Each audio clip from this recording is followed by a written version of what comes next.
Hello everyone and welcome back to the Lost Planeswalker, and today I have Brenard Ginger Sculptor. He is a super cool commander. I'm so excited to show you this deck, and I named this deck Ginger Daddy. If you want to check this out, I'm going to have the link in the description to Archie Deck where you can check out my deck list. So, Brenard Ginger Sculptor is 1 green, white, and a blue. Legendary creature, Human Artificer. Each creature you control that's a food or a golem gets +2/+2 in its trample. Whenever another non-token creature you control dies, you may exile it. If you do, create a token that's a copy of that creature, except it's a 1/1 food golem artifact creature in addition to its other types, and it gains 2 tap, sacrifice this artifact, you gain 3 life. So Brenard makes cookies, right? He makes all of your stuff into these food artifact creature tokens and then buffs them up. So there's really 2 main ways to build this deck. There is the golem route, or kind of a more general good stuff route. In my opinion, I went with the good stuff route because that's kind of just the cards I have and didn't want to buy a bunch of splicers that I really wasn't going to use. And what I mean by that is there is a bunch of cards named Splicer, and all of those splicers make golems and buff them up and give them all these other benefits. That's really kind of cool. And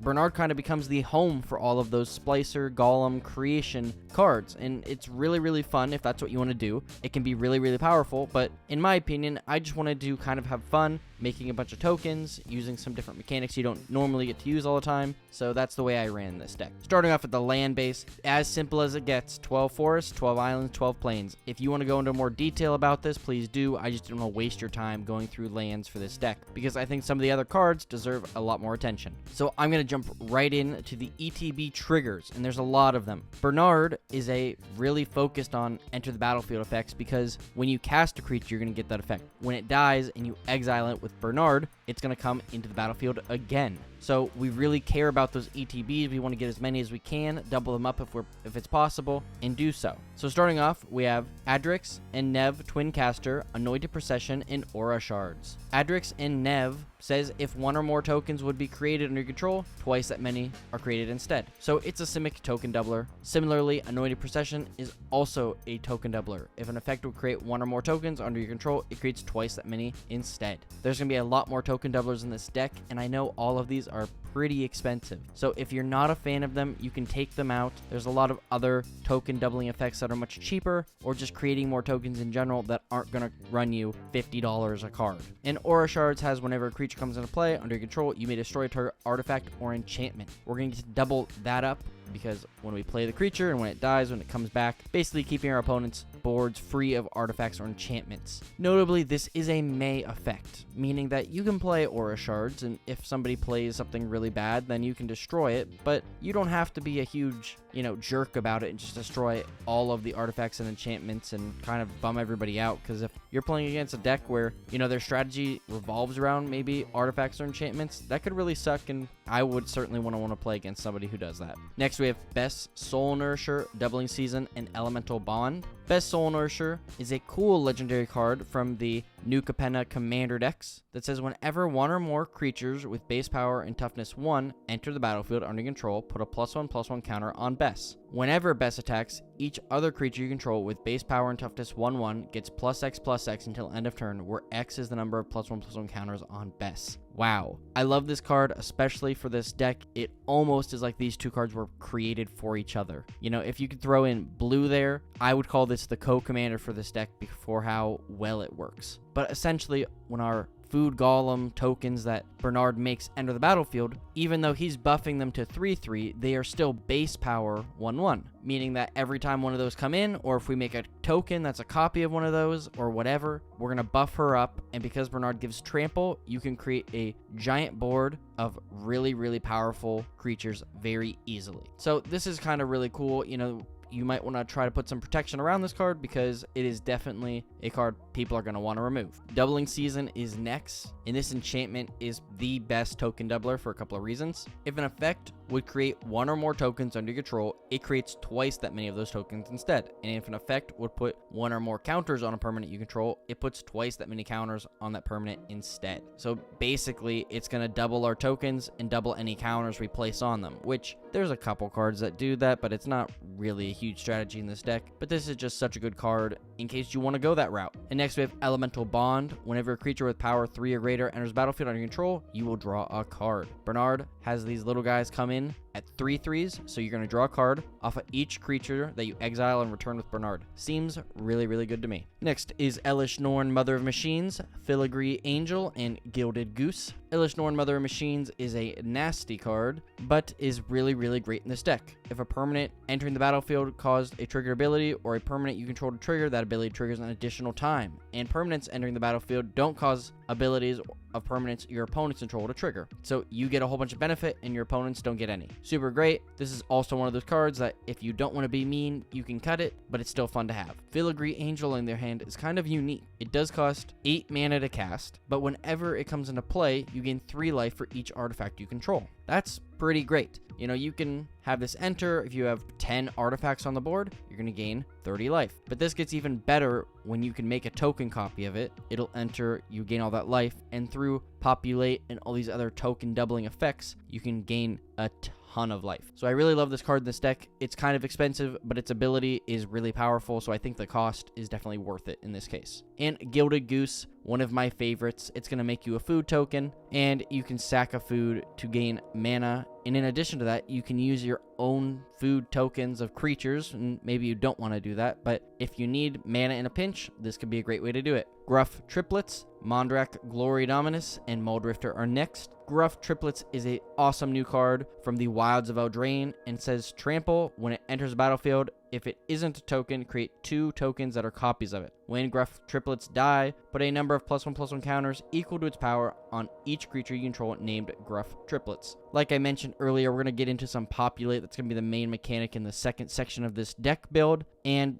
we just want to make as many copies of Gruff Triplets as we can. You know, obviously, if we have a token doubler out, we're going to make 4 copies of Gruff Triplets, and they're just going to buff all the rest of them once they die, which is super, super cool. In addition to that, Populate's going to be able to make as many of those as we want to just get these really, really big creatures. Mondrak, Glory Dominus is next, and it has, if 1 or more tokens would be created under your control, twice that many are created instead. And for 1 Phyrexian white mana, sack 2 other artifacts and or creatures, put an indestructible counter on Mondrak, Glory Dominus. This card is another one that just feels like it's made for this deck. Because we're making artifacts and we're making creatures, this is just super, super great. We can give this indestructible, make it really hard for our opponents to get rid of, and just pop off really, really quickly. And Muldrifter, probably one of my favorite cards, has flying. Whenever it enters battlefield, draw 2 and evoke for 2 and a blue. You may cast a spell for its evoke cost. If you do, sacrifice it when it enters the battlefield. So it comes in, you draw 2 cards, you sack it as it enters the battlefield. Then just exile it with Bernard. You get 2 more cards and you get the token. I really love this card. Anytime we populate or create a copy of it, we're just going to draw more and more cards, so I really like this. Next is the Panharmonicon, Parallel Lives, and Prosperous Innkeeper. Panharmonicon is going to double the ETB abilities of artifacts and creatures entering the battlefield.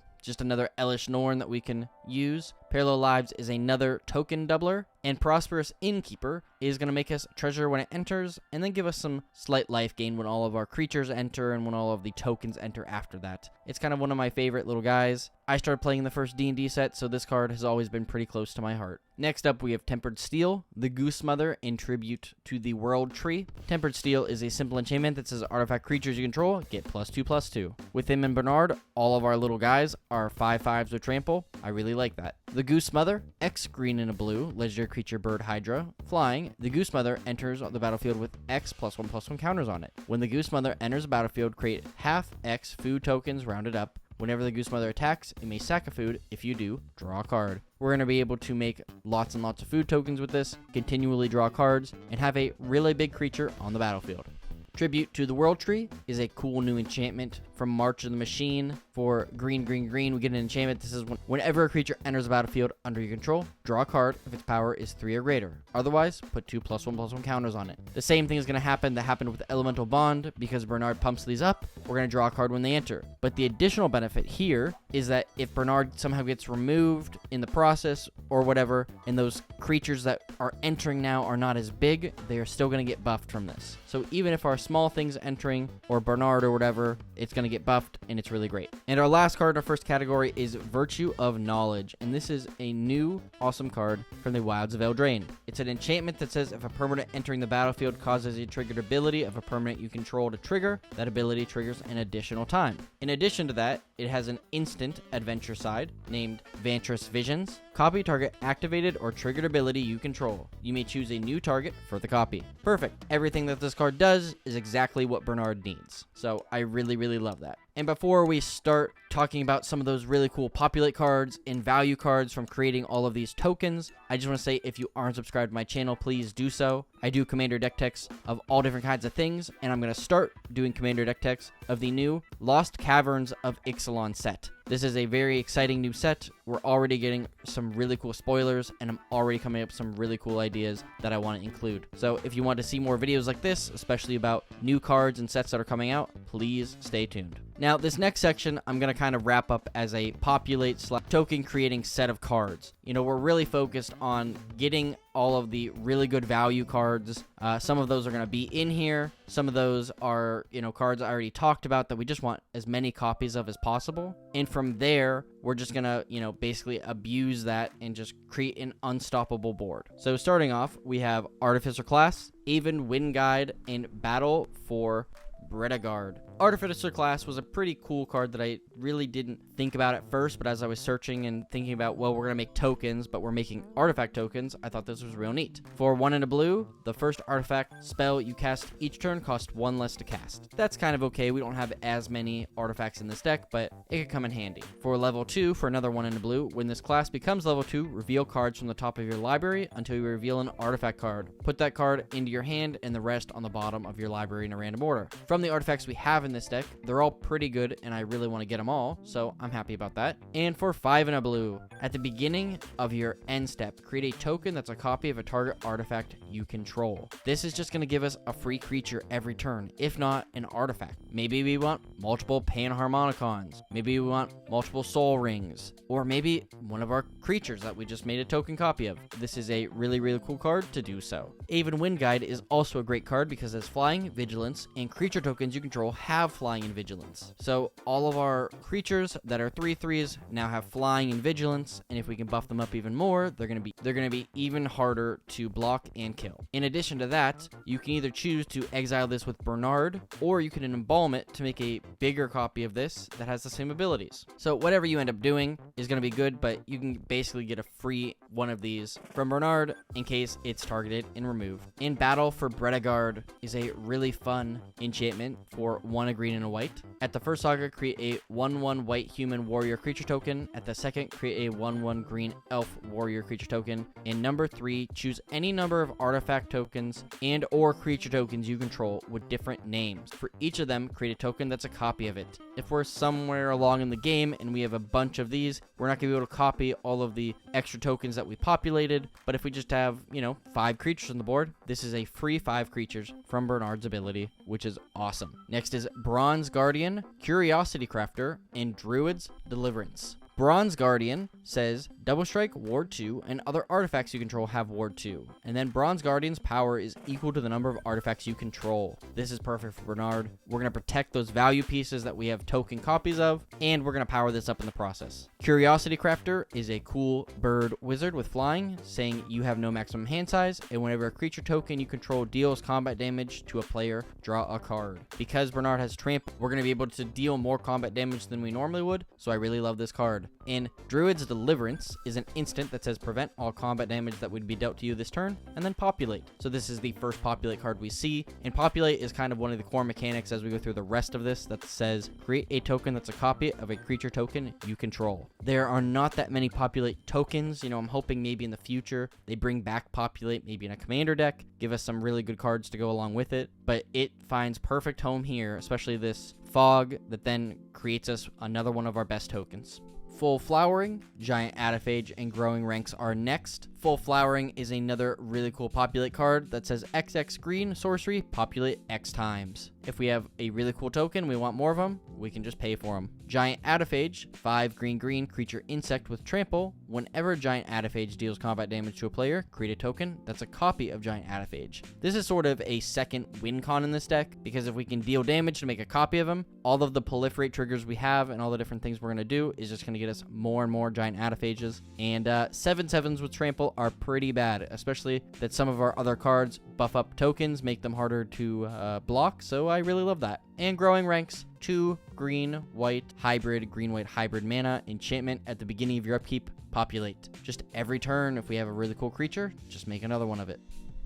Next up is March of Progress, Nesting, Dovehawk, and Oran Frostfang. March of Progress is 2 blue sorcery that says choose target artifact, creature you control. For each creature chosen this way, create a token copy of it. Then you can also overload it for 6 blue. You may cast this spell with its overload cost. If you do, change the text by replacing all instances of target with each. So this is just a board doubler. Just create a token copy of each artifact creature you control. I really love that. You know, if this is later in the game, this could put us so far ahead that we just win. Nesting Dovehawk is next and is probably one of the coolest cards and comes from the March of the Machine Commander decks and is quite pricey because this was the first time this card was ever printed. But it says flying, and at the beginning of combat on your turn, Populate. Whenever a creature token enters a battlefield under your control, put a +1/+1 counter on Nesting Dovehawk. The best part about this card in particular is that when you exile this with Brenard to make a copy of it, you can use the own Populate ability on itself or on some other creature, and it's going to see all of those enter and just get massively huge. This is also one of those alt win cons like Giant Adaphage where you can just make an army of Nesting Dovehawks, and every turn they basically double themselves and get bigger in the process. So I really love this card. It's very threatening. And Oran Frostfang, one of my favorite cards. It says attacking creatures you control have Death Touch, and whenever a creature you control deals combat damage to a player, draw a card. Death Touch and Trample is a nasty combo because you can assign lethal damage by only dealing 1 damage because of Death Touch, and then just roll the other 2 damage to your opponent. So if your opponent tries to block, even though they're going to lose a bunch of stuff, you can still deal a ton of damage to them and kill all the creatures that they blocked with. Parallel Evolution, Peregrine Took, and Riz the Redeemed are next. Parallel Evolution is a really cool card, all the way back from Torment. And this card says, for each creature token in play, its controller puts a creature token in play that's a copy of that creature. So you basically double all the tokens on your board by getting 1 of each. In addition, it has a flashback cost, so we can just recast this from our graveyard later in the game for 7 mana to do it again. Seems pretty good, actually. Works really well in a deck like this. Also, Peregrine Took. If 1 or more tokens would be created under control, those tokens plus an additional food are created instead. So whenever you create one of your tokens, create a food token.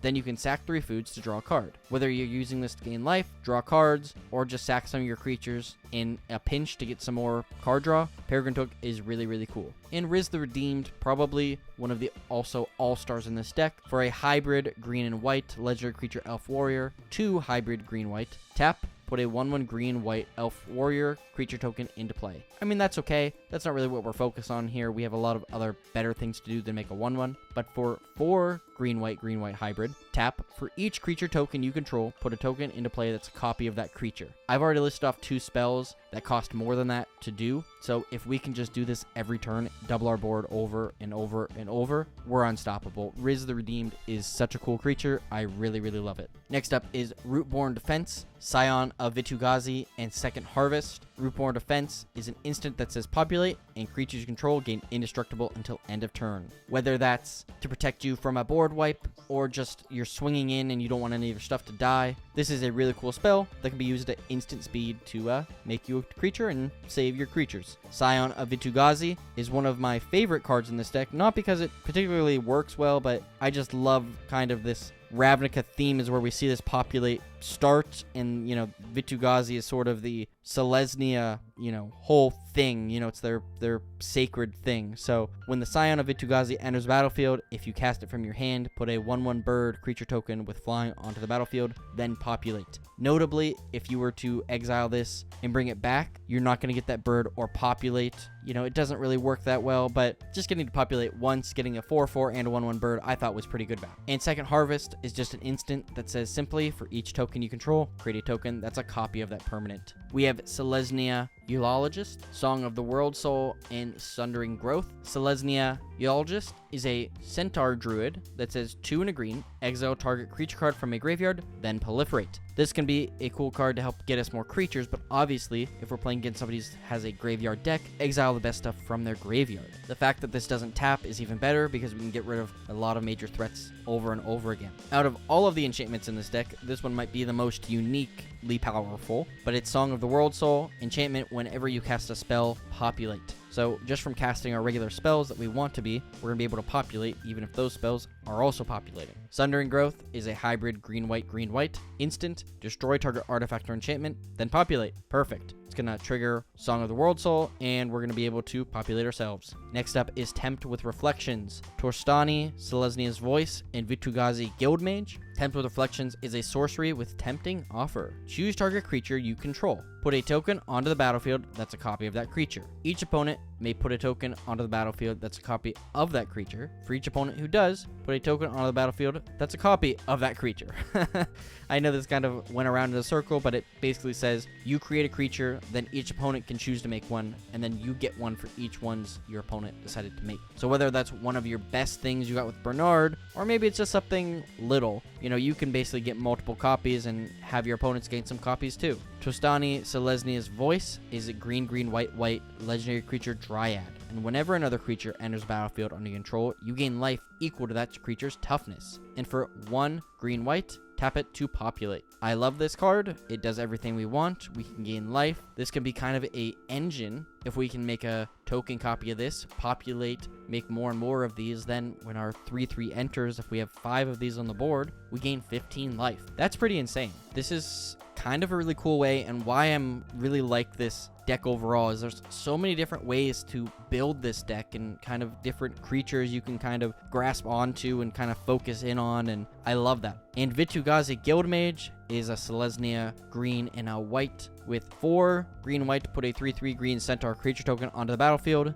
Not too great, but for 2 green and white, just populate. You can do that multiple times a turn as long as you have the mana to do it. This is probably one of the coolest cards. I love all the guild mages. If you haven't checked out the guild mages when you're building, 2-color or even 3-color decks, I would highly recommend it. Usually they want to do something you're already doing, and they're kind of really cool. So thank you, Vitu-Ghazi Guildmage. And lastly, we have Wake the Reflections and Wayfaring Temple. Wake the Reflections is a simple sorcery for 1 white mana that says populate. And Wayfaring Temple, one of my other favorite cards, is 1 green-white creature elemental. Wayfaring Temple's power and toughness are equal to the number of creatures you control. Cool. Then whenever Wayfaring Temple deals combat damage to a player, populate. This doesn't have trample, and we don't really have anything in the deck to give it trample right off the bat, but once it dies and comes back, it'll have base power 1/1, it'll get buffed for each creature we control, and it'll have trample, meaning every turn, this could be a 10/10 with trample, and then we just get to populate every turn, and we can make more of these, and it just be a big threat, and that's why this deck is so much fun, and I hope you guys are seeing that. You can just make copies of these really cool creatures, these unique creatures that in other decks, you don't necessarily see all the time. Giant Adifage, yeah, that's kind of in a bunch of decks, but Nesting Dovehawk? No, that's never been in a deck like this. Wayfaring Temple? No, you've never seen a deck like this. Tostani Selesnya's Voice? No, you've never really seen decks revolving around this, and it's, making token copies, and it's kind of making copies like Blue does, but not really, and we're kind of using those populate cards that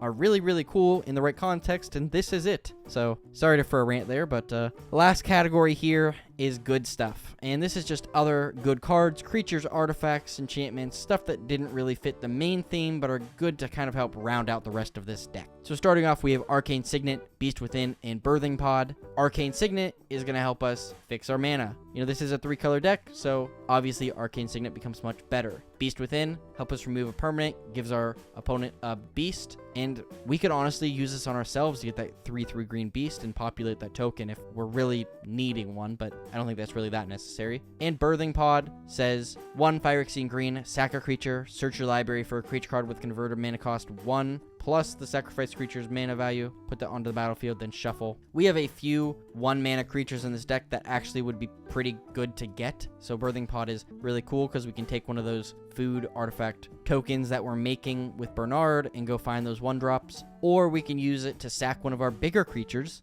exile it, and then get 2 things out of it. So Bernard's really cool in that way, and I like that. Cathar Commando, Commander Sphere, and Eldritch Evolution are next. Cathar Commando is in here because you want to make multiple copies of it, and then copy it with Bernard to sack and just be able to destroy artifacts and enchantments as necessary. Commander Sphere, just like Arcane Signet, kind of a must include. It's going to help us color fix, and then we can sack it to draw a card later on. And Eldritch Evolution kind of does the same thing Birthing Pod does, except we can get something with X is 2 plus the sack creature's converted mana cost, which we also have a fair amount of 2-drops in this deck as well. So getting any of those is pretty great as well. Next is God Eternal Ronus, Kami of False Hope, and Knight of Sweet's Revenge. God Eternal Ronus is a really unique card because why is this War of the Spark card in here? Well, it's got Death Touch. When it enters, we double the power of each other creature you control until end of turn. Those creatures gain Vigilance until end of turn. That's pretty great. But when it dies or is put into exile from the battlefield, you may put it into its owner's library, third from the top.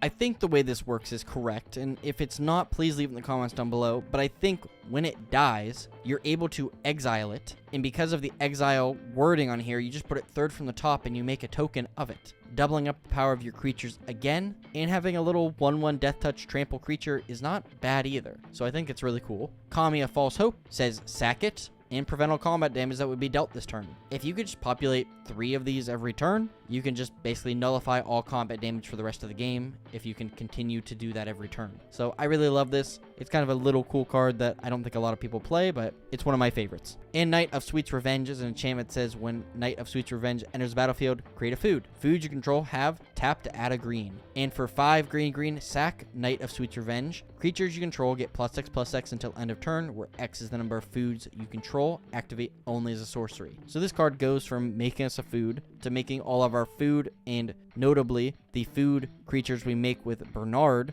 tapping for mana dorks, and then we can just buff them all up for the number what we have. I don't know how this card gets any better. This card is basically made for this deck. It's made for food token decks or food, in just general decks, but this card is just so good here, and I really love it.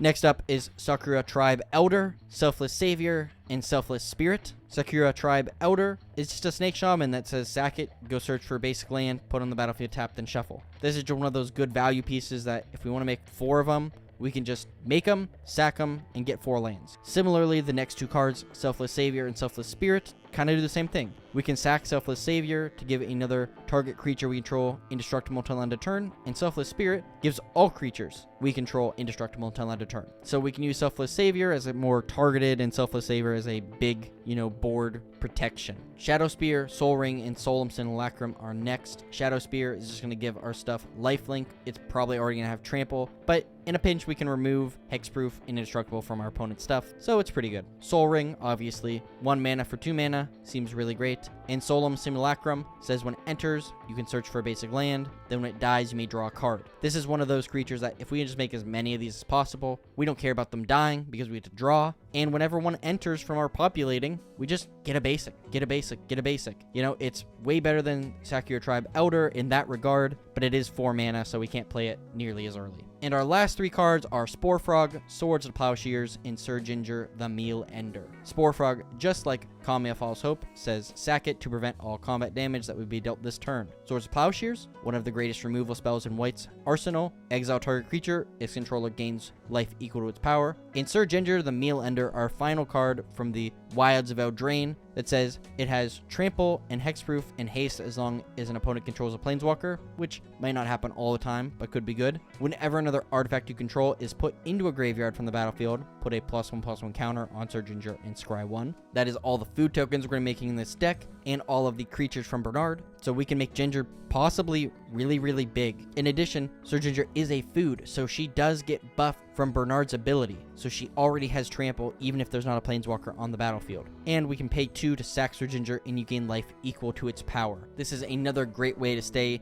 in the late game. If we can make multiple copies of Sir Ginger, all of our other creatures leave the battlefield, she gets really big, then we can sack her to gain a ton of life. And that is Bernard Ginger Daddy. Thank you so much for watching. I hope you're interested in this deck and you liked how I did it. If there's a card that you're like, Lost Planeswalker, this is what you should have thrown in there, please tell me in the comments down below. I would love to see that. And if you aren't subscribed, please also, it would really help me out. My goal for the end of the year is to try to get to 1,500 subscribers, and we're on pace to do so. So just thank you so much for everybody who has joined lately or watching these videos. It really makes me happy. And yeah, thank you so much. If you want to help me out another way, please leave a like and share this video with a friend. Maybe you have somebody who built a Brenard deck or is looking to build this. You know, share this with them. Maybe it'll give them some inspiration. Maybe they'll say, ah, well, I didn't think about that card. I love to help. I love making these videos, and thank you so much. And today's Scryfall card of the day is Refuse to Yield. Her opponent threw through the window, so she retaliated by throwing the window through her opponent. Thank you so much for watching, and as always, I'll see you later, Planeswalkers.